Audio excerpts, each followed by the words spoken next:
puisque nous aimons tous les deux ce qui est exceptionnel, voilà, je viens là, près de vous, maintenant.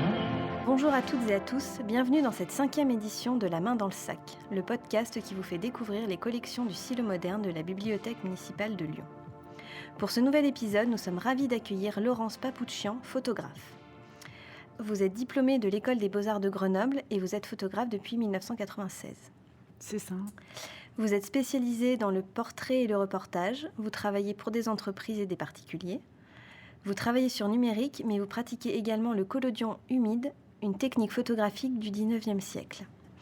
Et vous pourrez peut-être nous expliquer un peu plus précisément cette technique quand on évoquera votre sélection, puisque vous avez choisi une photographe qui travaille également avec le collodion. Alors, vous expliquez que lorsque vous réalisez une photo, vous cherchez à capter l'individualité de la personne photographiée. Vous souhaitez donner du sens à l'image. Pour vous, le métier de photographe est un métier d'échange et de partage avec le modèle. Est-ce que vous avez d'autres choses à rajouter sur cette présentation, ou sur votre parcours, ou sur votre travail actuel ? Alors peut-être, oui, l'idée... En fait, moi, j'ai démarré le collodion en 2018 en ayant fait une formation avec un photographe espagnol, Israel Ariño. Et du coup, ça a été un moment assez décisif dans ma pratique photographique. J'avais vraiment besoin, en fait, de m'éloigner un peu du numérique.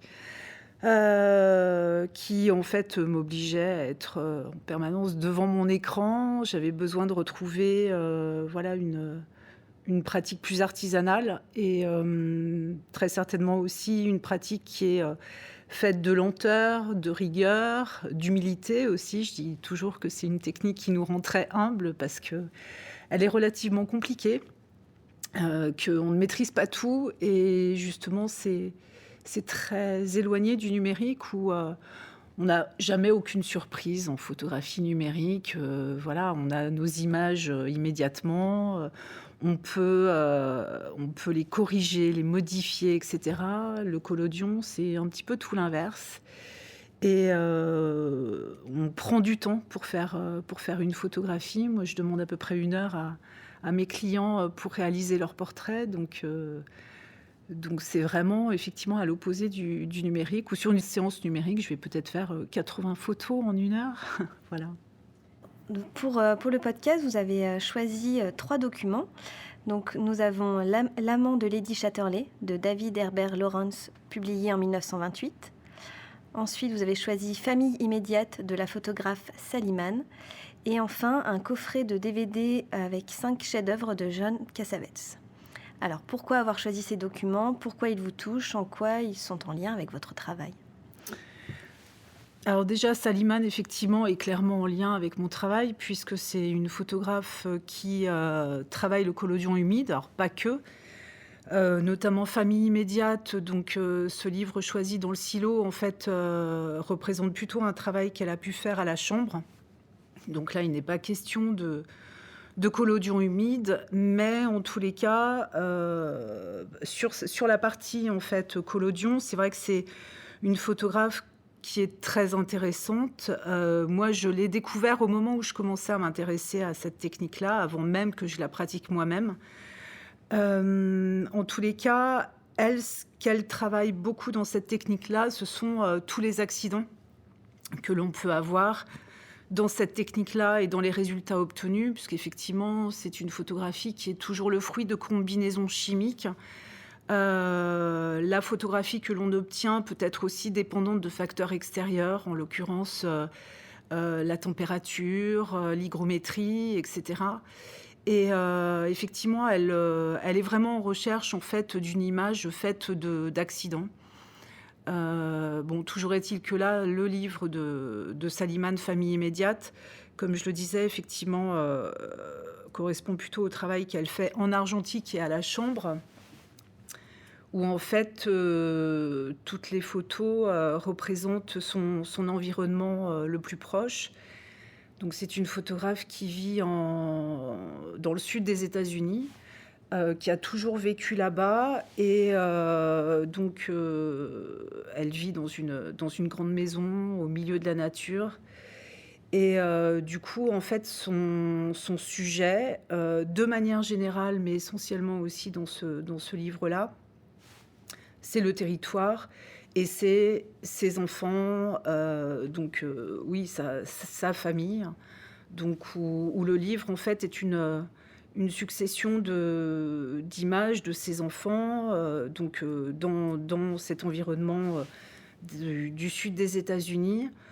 Alors ce qui est intéressant, c'est que donc ce travail-là, en fait, a subi les foudres du puritanisme américain lors de sa sortie. C'est un livre qui date un petit peu, hein, qui est de 92. Donc je sais que, enfin, ce que j'ai pu lire, c'est qu'effectivement, lors d'expositions qu'il y a pu avoir aux États-Unis, en fait, il y a eu beaucoup de mouvements de contestation parce que dans ce travail-là, on y voit des corps nus, les corps de ces enfants nus, et voilà, ça a posé un certain nombre de questions.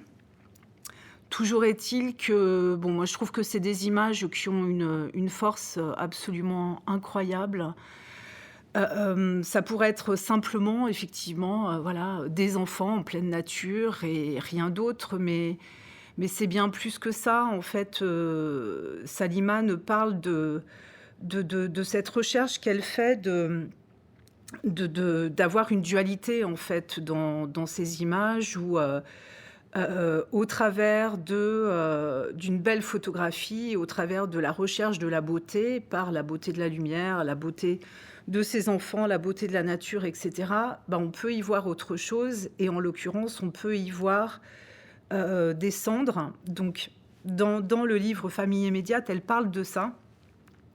Elle parle notamment d'un terme japonais, en fait, qui dit que dans la beauté, on peut y voir aussi des cendres, on peut y voir voilà, une forme de dureté. Et c'est vrai qu'il y a une dimension qui est divine et théâtrale, en fait, dans ces photos-là. Donc qui rend, voilà, pour moi, le travail absolument sublime et vraiment très, très beau.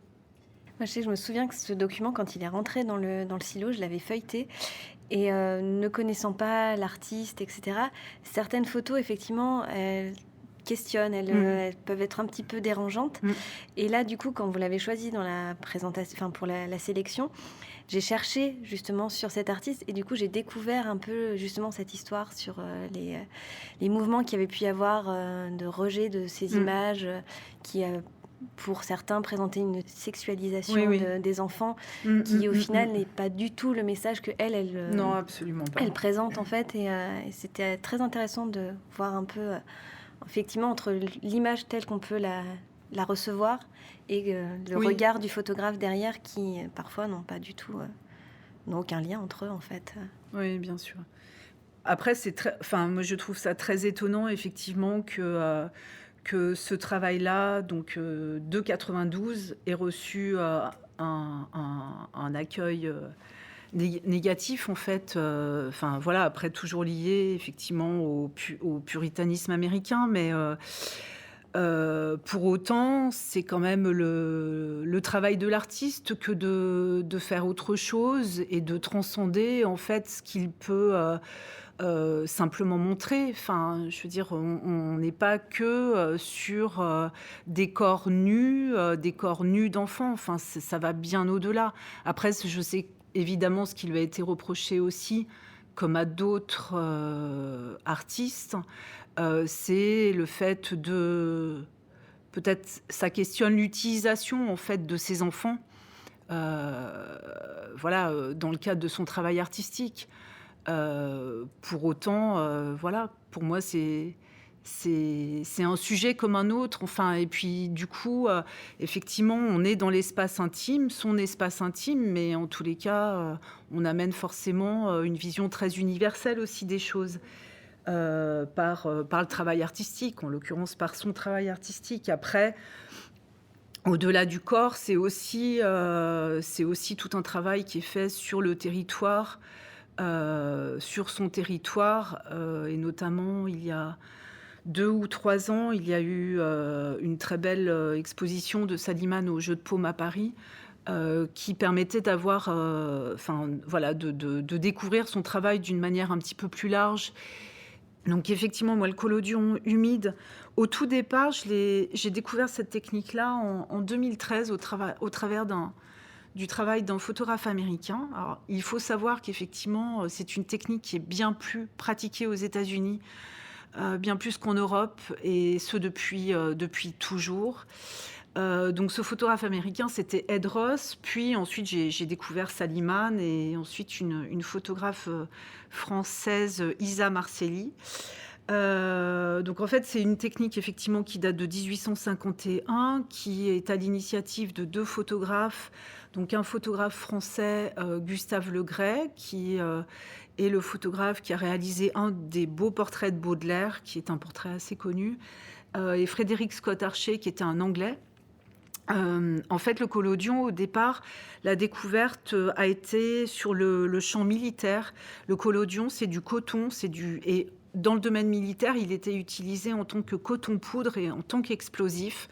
Ensuite, il a été utilisé sur le secteur médical, où en fait, il permettait de colmater des blessures. Il était en gros utilisé un peu comme un pansement. Aujourd'hui encore, on le retrouve dans tout ce qui est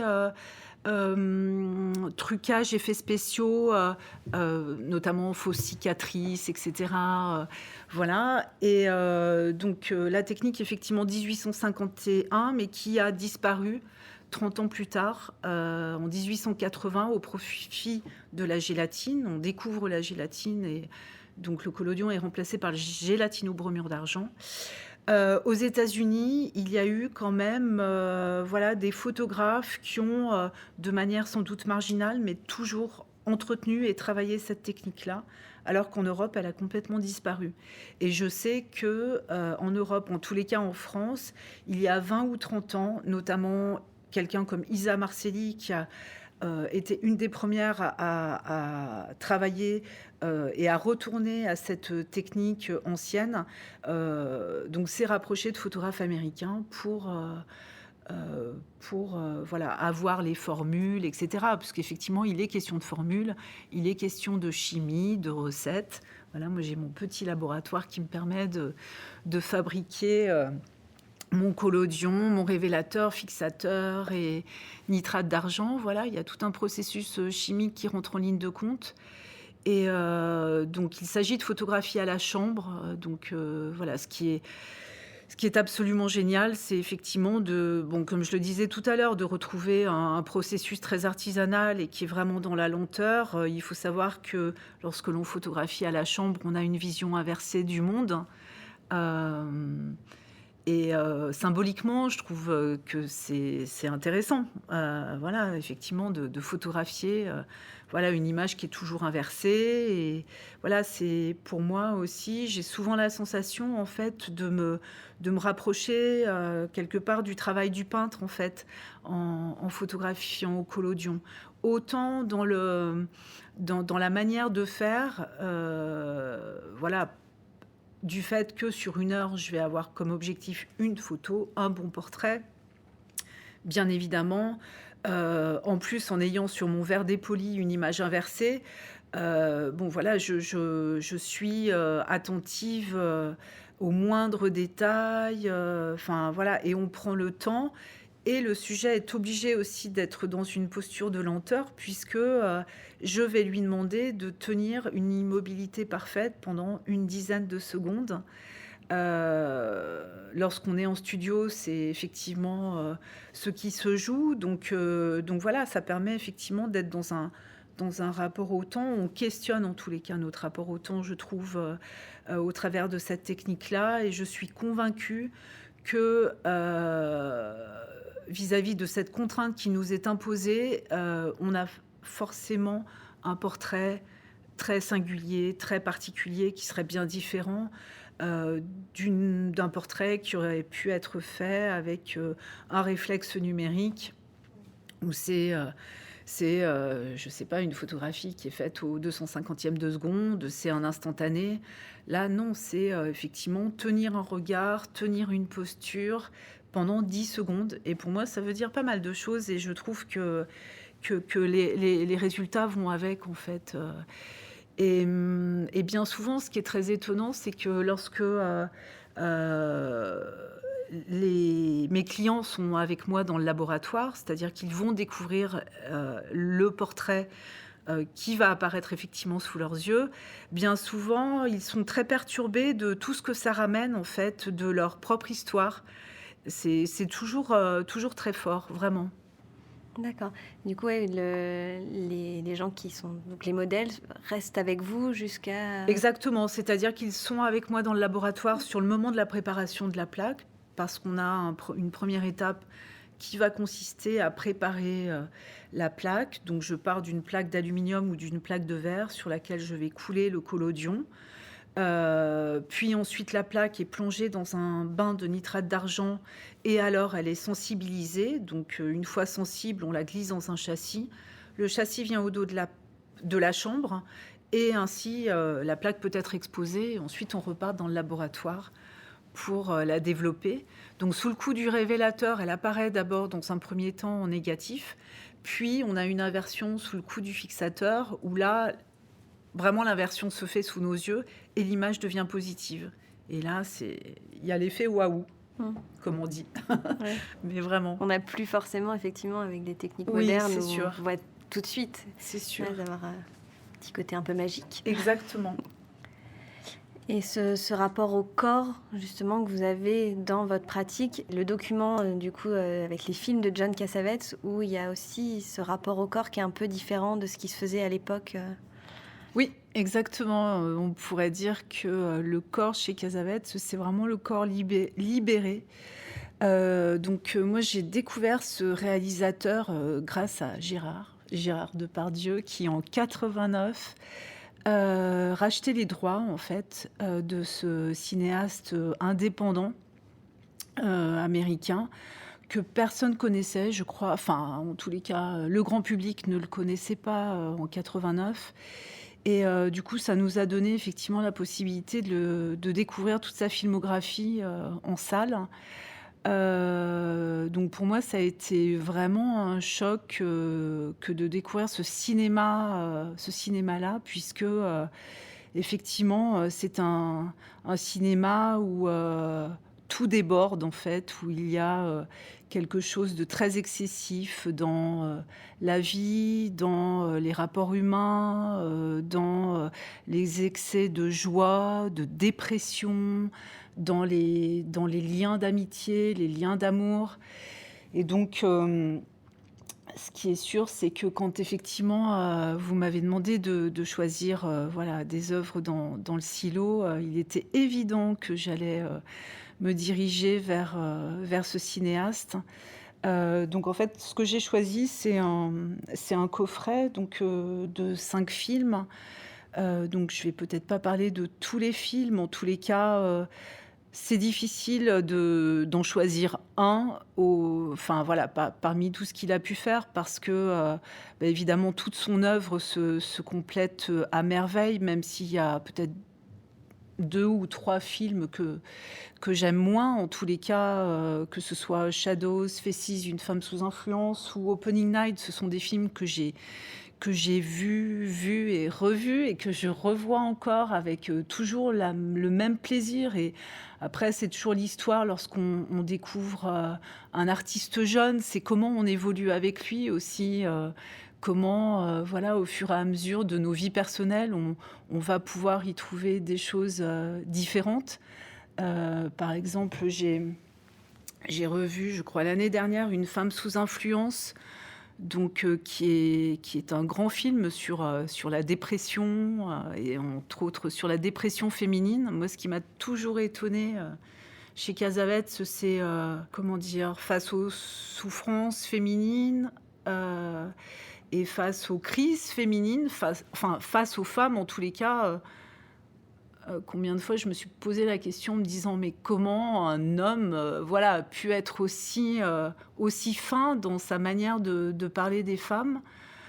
Bon, probablement un observateur, incroyable, bien évidemment, et donc pour revenir à Une femme sous influence, donc c'est l'histoire en fait de cette femme, donc jouée par Gena Rowlands, qui était dans la vie sa femme et qui a participé à de nombreux films. Et donc elle est, dans un moment de sa vie, en bascule et en dépression, et on la suit en fait dans, tous ses débordements.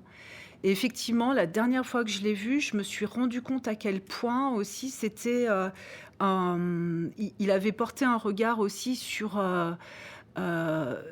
comment réagit la société face, voilà, à des personnes qui peuvent être borderline, et avec, du coup, le portrait du mari joué par Peter Falk, qui coûte que coûte veut être dans la normalité, et voilà, tout ça pour dire qu'effectivement, enfin, je pense que mes premières visions de ce film-là étaient beaucoup plus sur le jeu de Gena Rowlands, et voilà, je me suis fait cette observation-là. Mais en tous les cas, effectivement, pour revenir à cette liberté du corps dont on parlait tout à l'heure, donc il faut savoir que Cassavetes a travaillé tout au long de sa carrière, dans un esprit de liberté totale, en fait. Et c'est en cela, effectivement, aussi, que c'est un cinéaste que j'adore, où il a été dans la lutte pour réussir à faire le film qu'il aimait, enfin le cinéma qu'il aimait,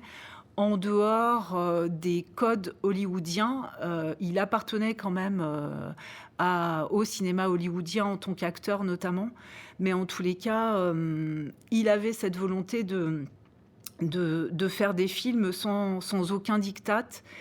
Et notamment, il a été très attentif à libérer les corps dans la manière dont les acteurs pouvaient jouer, où en fait la caméra suivait les corps. Voilà, c'était pas de l'improvisation réellement, mais en tous les cas, il y avait une trame qui était donnée aux acteurs, et les acteurs pouvaient, au travers de cette trame-là, se déplacer dans l'espace, et la caméra suivait les acteurs.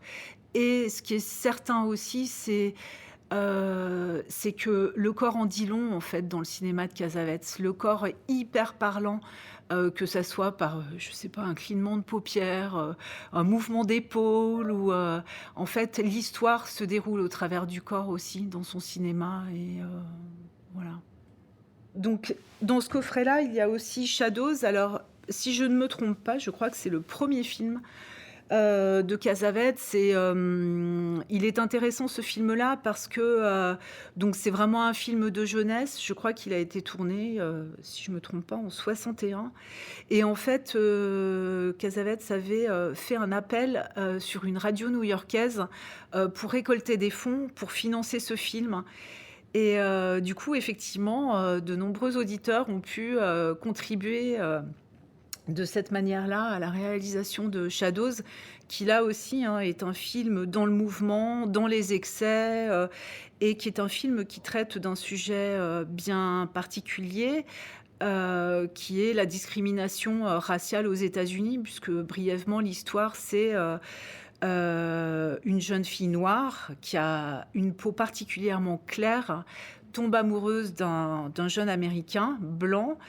Et au moment où ce jeune Américain découvre la famille de cette jeune fille, se rend compte en fait qu'elle est noire, puisque les frères sont beaucoup plus foncés de peau, en fait fuit, et du coup, voilà, sujet un peu brûlant aux États-Unis dans les années 60. Et une fois encore, l'histoire se découvre au fur et à mesure, par les corps, par une caméra qui est aussi très près des corps, en fait. On a beaucoup de gros plans dans le cinéma de Cassavetes, et notamment dans un des films aussi qui fait partie du coffret, qui est Faces, où là, c'est absolument incroyable comment la caméra filme les corps dans ce mode de plan très serré. Voilà, du film noir et blanc, magnifique. Ça donne envie de les découvrir ou de les redécouvrir pour ceux qui les connaissent déjà. Et ce lien au corps, c'est quelque chose qui du coup se retrouve dans votre pratique et encore dans la sélection, puisque vous avez également choisi L'amant de Lady Chatterley, où là le corps, c'est dans l'érotisme, dans le rapport aussi de classe sociale entre la bourgeoisie Oui. et le garde champêtre. Oui, c'est ça, exactement. En fait, j'ai d'abord découvert le film de Pascal Ferrand, donc vu une première fois, me disant Ouah, quel film génial, et je l'ai revu il y a 2 ans, je crois.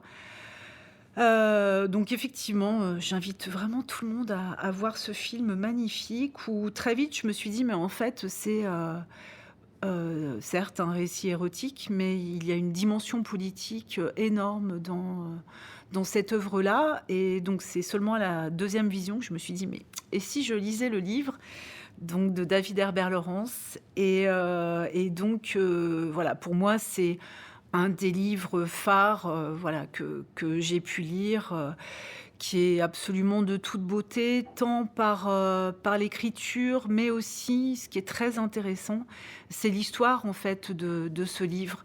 Donc, juste un petit rappel, c'est que ce livre-là a d'abord été édité en Italie, alors précisément en 1928. Il a été publié à Florence, interdit donc en Angleterre, et donc ça n'est qu'en 1960 qu'il y a eu une maison d'édition anglaise, Penguin Book, qui a eu la volonté d'éditer cette œuvre-là, puisque je pense qu'il devait y avoir de nombreuses personnes convaincues en fait de l'immense qualité littéraire de ce chef-d'œuvre, vraiment quoi. Et ce qui est très intéressant, c'est que du coup, il y a eu en fait donc un procès fait à la maison d'édition qui a permis vraiment de remettre sur la table les qualités littéraires du livre et de questionner en fait cette censure en fait, puisqu'effectivement de 1928, donc je crois qu'il y a eu trois versions différentes faites par Laurence. Et en 1960, voilà, quand même un certain nombre d'années plus tard, et sachant que Laurence était déjà bien mort à ce moment-là. Et donc, il y a eu pas mal d'interventions, enfin, notamment l'éditeur qui a bien évidemment défendu cette œuvre-là. Et enfin, on a pu libérer et ôter la censure de ce livre. Mais ça correspond, voilà, on est dans les années 60, à un temps aussi de libération générale. Et voilà, alors après, effectivement, oui, on dit que c'est un des grands récits érotiques du XXe siècle. L'histoire est donc assez simple, en fait. C'est du coup Lady Chatterley, Constance de son prénom, qui du coup est une épouse... est l'épouse d'un aristocrate anglais qui revient de la guerre de 14-18, handicapé, donc est en fauteuil roulant et est impuissant en fait du fait de ses blessures de guerre. Donc elle est un peu dans une vie hyper morne d'aristocrate et en fait donc toute l'histoire est sur la rencontre de cet aristocrate avec le garde-chasse qui lui vit dans la nature. Et donc le livre est cette histoire d'amour et de comment dire, de libération charnelle de cette jeune femme en fait qui revient au désir, à la vie, au travers de cette histoire d'amour avec ce garde-chasse. Donc bien évidemment, c'est vraiment, enfin ce que je disais tout à l'heure, c'est que pour moi c'est vraiment un grand récit politique aussi, parce que c'est un livre qui fait la peinture en fait sociale de l'Angleterre de cette époque-là, où l'Angleterre, en fait, l'Angleterre rurale était vouée à disparaître au profit d'une Angleterre industrielle. Et il y a des passages absolument somptueux et il y a un grand regard, qui est porté par, David Herbert Laurence sur la nature et sur un monde, en fait, qui disparaît. Donc j'ai du coup, souligné un petit passage que je trouve absolument sublime, qui est très simple, mais que je trouve très beau et donc c'est celui-ci. Ah Dieu, qu'est-ce que l'homme a fait à l'homme? Qu'est-ce que les dirigeants de l'humanité ont fait à leurs semblables? Ils les ont retranchés de l'humanité et maintenant, il ne peut plus y avoir de fraternité. Ce n'est plus qu'un cauchemar. En fait, ces quelques lignes, je trouve qu'elles résument, en gros, notre histoire. Enfin, vraiment, quoi. Qu'est-ce que l'homme a fait à l'homme? Voilà. Merci beaucoup Laurence Papouchian d'avoir passé ce moment en notre compagnie. Vous pouvez consulter le site internet et le compte Instagram de Laurence Papouchian pour découvrir son travail. Vous pouvez également la rencontrer sur rendez-vous dans son atelier au 104 Montée de la Grande Côte. Et merci à vous tous de nous avoir écoutés. Je vous rappelle les références des documents sélectionnés. Il y avait L'amant de Lady Chatterley de David Herbert Laurence, Famille immédiate de Saliman et 5 chefs-d'œuvre de John Cassavetes. Toutes ces références sont à retrouver dans les collections du Stylo Moderne à la Bibliothèque municipale de Lyon. Merci à vous. Puisque nous aimons tous les deux ce qui est exceptionnel, voilà, je viens là, près de vous,